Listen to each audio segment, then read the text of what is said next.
180, 20 pounds to go.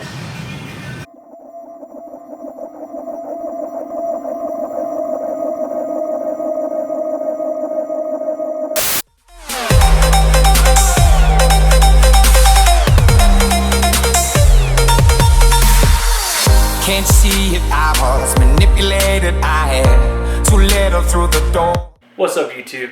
Goody Beats here, and welcome to the new series, Road to 200 LBs.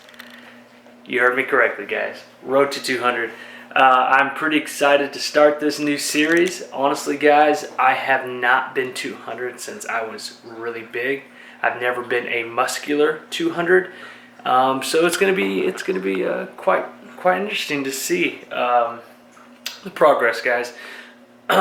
So I am currently in week 3 right now. When you see this episode, I'll probably be in week 4 already. So let's just say I'm in week 4 because today is Saturday and tomorrow is the new macro. So I'll get my new macros for the week, and I'll be going up every week. It's 16 weeks of this bulk, and got a text.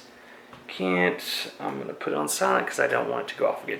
All right, guys. Right. So 16 weeks of the bulk, like I've been telling you guys about, but this is the new series. The goal is to get to 200 pounds. I really want to get a solid muscular 200 pounds. I don't want to be a fat slob 200 pounds. So I'm going to do it right. It's going to be tough, but I'm going to bulk the right way. Clean food, clean, sweet potatoes, jasmine rice, chicken, and with the occasional cheat, maybe, if it calls for it, if it fits the macros. But today's Saturday, guys, and I am all dressed up in my gym attire. Got the compression, got the machine fitness, like always. But first, gotta pop the coffee, get ready. All right, there you go. Can't do it until that button blinks. Alright, so I'm going to make me some coffee. I'm going to have a cup of this Ralph Lauren coffee, guys. My boss got this for me. My gym partner, my coach, got this for me when he was in New York. It's pretty good. It really kicks you. It's really strong coffee, and I'm going to need it for this leg day. And then I'll probably have a protein shake. I'm not sure. Not going to show you what foods I'm having today. I mean, I'll show you a little bit of the foods I'm having, but this is not a full day of eating. So if I miss a couple of meals, I apologize.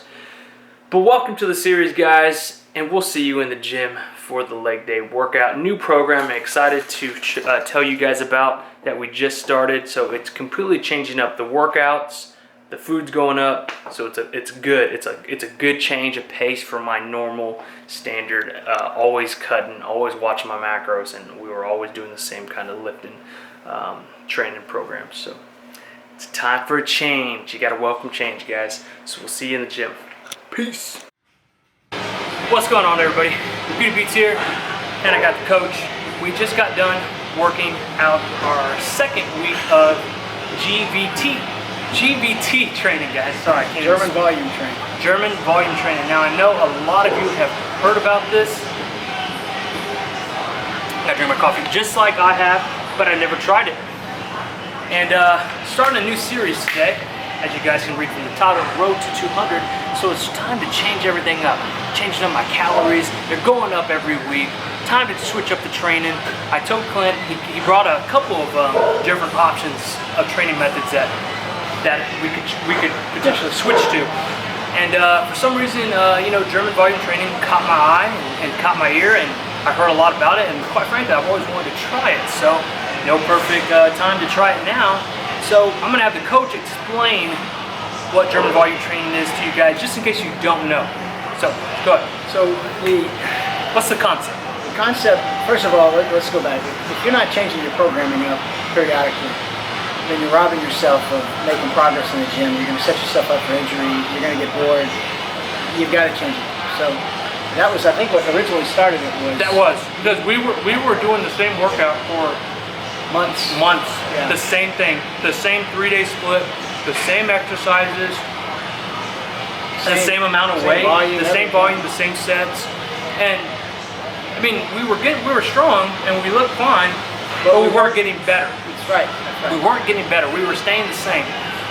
And honestly, in my opinion, I want to get better. The reason why I'm in this gym is to look. I'm a bodybuilder. I want to look great.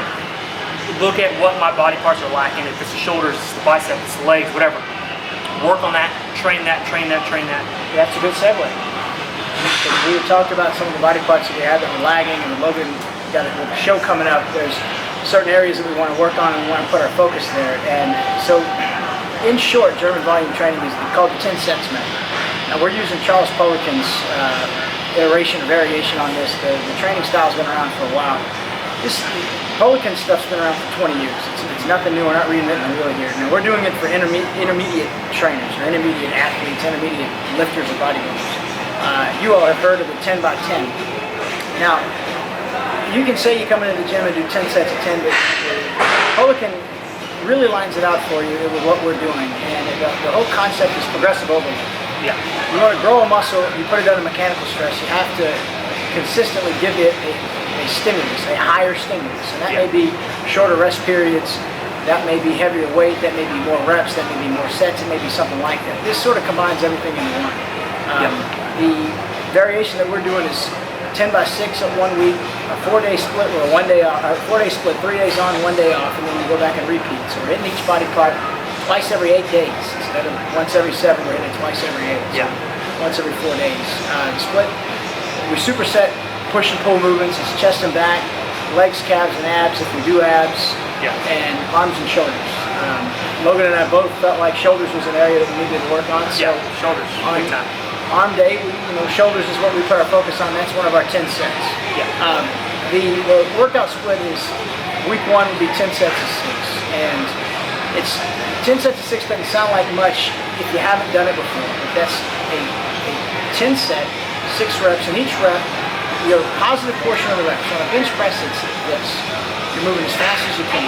You want to generate as much power as you possibly can. That rep, that portion of the rep, the positive portion, the concentric portion of the rep should be less than a second. When it explodes, you get to the top, you're not resting, you're not locking out, you're not resting out, you come back down. And here's where the key is. This is why it's so much more difficult. You've got a 5-second eccentric or negative portion of the rep. So you're on a bench press, you're squeezing those pecs in, okay? You're coming down and you're controlling the weight with your pecs. You have to focus on whatever it is, the muscle that you're working. Not with your arms. Not with your arms. You're not holding it with your arms. You're not using your shoulders and triceps. You're constantly keeping that chest tight, with constant tension when you're bringing it down. Bring it down, bring it down, bring it down. 6 seconds. And sometimes I feel like I go longer than 6 seconds. We do at the beginning, it's for sure. Because it's kind of hard in your head. You're 1 Mississippi, 2 Mississippi, 3 Mississippi. Right. Now, the reason why you do that, if you want to grow a muscle, take a look at a powerlifter. And take a look at a bodybuilder. I want you to watch the powerlifter workout and the bodybuilder workout. You got a bodybuilder using a lot less weight, but huge muscles, right? Now they do a lot of reps. We're not doing a ton of reps right now, but we've got that muscle under tension a very, very long time. Because you've got a 6-second negative on 6 reps. You're not, when you get to the bottom, you don't pause. You come right back up. Explode up. You do that for 10 sets. Now you take your bench press and then we superset it with, Logan has to do weighted pull-ups. I weigh enough that I just do regular wide grip pull-ups. Same concept. So now my concentric or positive portion of the rep, this is the positive portion obviously, this is going to be the eccentric or negative portion of the rep. You create more muscle damage on the negative portion of a rep than you do on the positive portion of the rep. So the eccentric part of the lift is where you're going to tear down the most muscle fibers. That's what makes you grow. That's what makes you bigger. If you don't believe this, try the workout.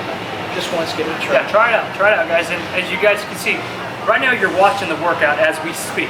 So you can listen to us the first time watching it, then go back, watch the workout. But you see how slow our sets are. We're going down very slow during the squats, going down slow during the power lifts, the hex bar deadlifts. And again, that's my first time ever doing those.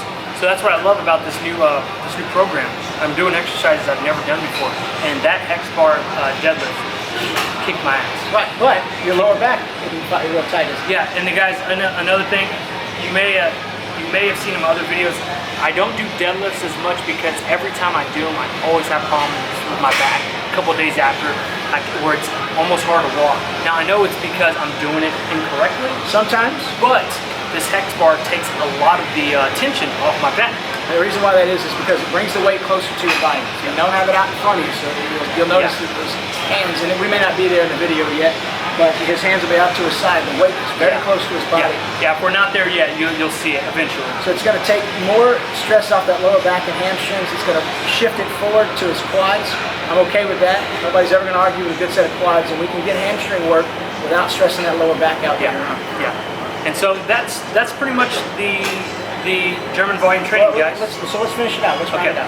Okay. So your superset of push-pull, and you rest 90 seconds, no more, no less between sets. You're going to need that 90 seconds, but you don't go any more than that.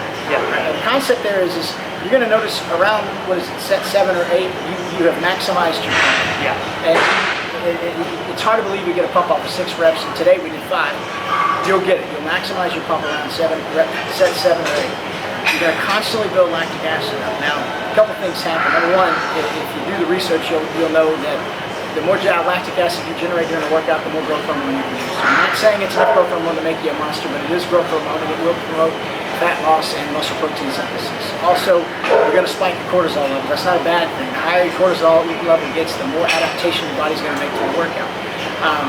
You do your 10 sets of each, and then you're going to do some auxiliary work. Today, we did hex bar deadlifts and leg extensions. Today was a pretty quiet centric workout. Yeah, we did leg extensions and calf raises. We didn't get that on film because no one wants to see calf raises. They want to see the compound movements. Right, different stuff. So we'll do 4 sets of those with 3 to 4 second negative, and you're going to do 10-12 reps, a little higher rep. Now on chest day, we did cable flies, and we did seated rows for the back. Those rest intervals between the push and the pull movement are 60 seconds long. That's pretty fast. You really don't have much time to catch your breath if you're doing it right. So week 1 is 10 by 6, week 2 is 10 by 5, week 3 is 10 by 4. And the idea is you take your 10 by 6, then you add 5 to 10% of the weight you use the first week to the next week, and you do 10 by 5. If you can complete 10 by 5, then the following week you add 5 to 10 more percent on the bar. So on a 300-pound squat, we're not using 300 pounds in the squat. But if you were, let's make it easy, 5% is 15 pounds. And so you're going to add between 15 and 30 pounds to the bar, and you're going to do 1 less rep. After the 10 by 4, if you get through that workout, you go back to 10 by 6, but now you're going to use the weight that you used last week at 10 by 5. You got stronger after 3 workouts. You probably put on some muscle if you're eating enough too. Napoleon said back in the 90s when this thing came out that you could put on 5 pounds in 3 weeks. I've seen it done, I've done it, it's very possible. If you eat. You go through the progression again, and you continue to do that until you can't complete that 10 by 6 of the weight you did the 10 by 5 the week before. And so if it's a month, great. If it's 3 months, great. Once you get to that point, there's another progression. It's the German volume training for advanced trainees. I don't know that we'll get there and do that because we're going to start Logan's contest prep after we finish this. I think the goals that we have right now is to put on, obviously, this road to 200, but we want to get it stronger. 200 pounds. I'm at 20 pounds, guys. I got to gain 20 pounds. As you guys saw from the first clip, I'm at 180 right now. We got to put 20 pounds of muscle, and yeah, it's going to be fun. 4 months, that's a piece of cake. Yeah, it's going to be mentally tough for me. But it should be fun, and we're going to bring you along the way. It's a 14-week series, episode 1 right now. So I hope you guys enjoyed this episode. Be on the lookout for more. There's going to be more German volume training. We'll talk more information about it. We'll give more details every time. We'll do more workout segments like this where you'll watch the workout and we'll speak during the workout so you can get some information while you're watching. So I hope you guys enjoyed it. Please hit that like button. And if you haven't already, please subscribe, please share, and we'll see you on the next clip, guys.